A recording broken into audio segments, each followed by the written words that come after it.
Assalamualaikum warahmatullahi wabarakatuh.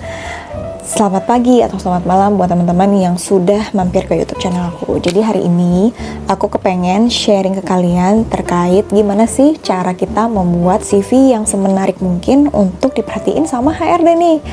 Nah, sebelum kita mau mulai videonya, jangan lupa subscribe ya. Yuk kita lanjut videonya. Nah, pertama-tama sebelum kalian tahu apa sih CV itu gitu kan, kenapa CV itu harus bagus, harus baik, dan informatif gitu kan. Nah, kalau kalian sering lihat nih template-template yang berkeliaran di Google, itu pasti banyak banget template yang udah tersedia. Cuman kebanyakan sekarang yang aku lihat itu template-nya itu tuh informasinya sedikit gitu, simple, tapi emang menarik sih. Tapi jangan kalian salah. Karena kenapa? HRD itu justru kepengen melihat CV kandidatnya itu sangat informatif.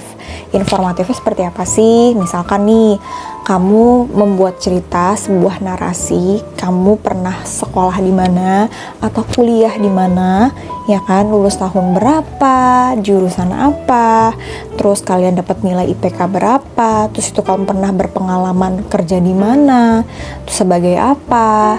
Kalau bisa sih sebanyak mungkin gitu, kalau kalian memang memiliki pengalaman yang lebih banyak kayak gitu.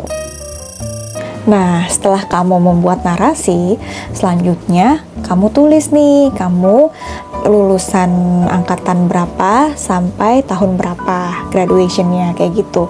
Nah, aku saranin kamu cantumin 2 aja, misalnya SMA-nya di mana dan kuliahnya di mana. Misalnya kamu udah ada S1, S2-nya di mana kayak gitu.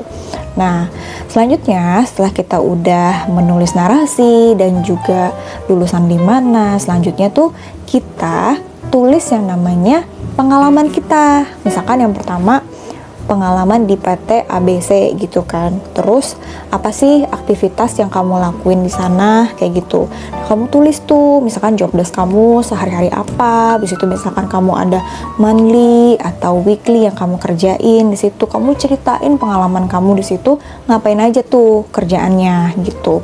Misalnya ada 1 perusahaan atau 2 atau 3, kamu tulis sebanyak mungkin. Makin banyak makin bagus.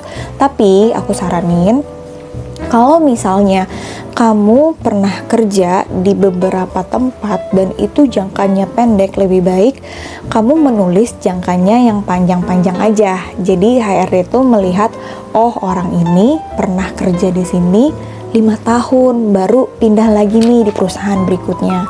Nah, karena itu akan berpengaruh ketika kamu saat interview gitu. Oke, kita lanjut ya. Nah, setelah kita menulis beberapa pengalaman dan juga job desk-nya apa aja yang kita tampilin di sana, selanjutnya kamu tulis nih, kamu punya keahlian apa, ya kan? Misalnya kamu bisa bahasa Inggris, terus kamu bisa bahasa Jepang, Jerman, China, atau bahasa asing lainnya. Kamu tulis di situ juga.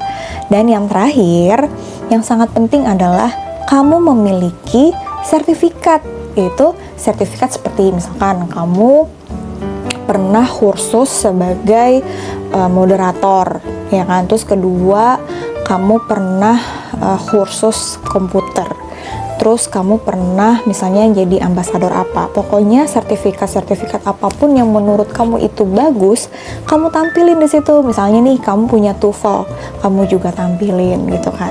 Terus misalnya kamu pernah ikut komunitas apa, kamu tampilin di situ. Jadi HRD itu melihat bahwa kamu nih komunikasinya tuh lancar banget, kamu tuh nggak pasif gitu. Nah, di situ tuh HRD bakalan tertarik banget nih sama CV kamu gitu. Nah, buat teman-teman nih yang masih kepengen lihat tutorialnya gimana sih cara membuat CV-nya, aku bakal bikin video lengkapnya dari awal sampai akhir, gimana sih cara menulis Word yang baik untuk melihat sertifikat kita, CV kita itu profesional di mata HRD kayak gitu. Oke, mungkin sampai sini aja yang bisa aku share ke kalian. Semoga bermanfaat dan juga semoga langsung dapat panggilan. Pokoknya bismillah aja, pede aja, harus semangat. Apapun yang misalnya emang belum dapat panggilan, ya udah nggak apa-apa, keep going. Kamu email terus, kamu cari lowongan lagi. Oke? Wassalamualaikum warahmatullahi wabarakatuh. Dadah.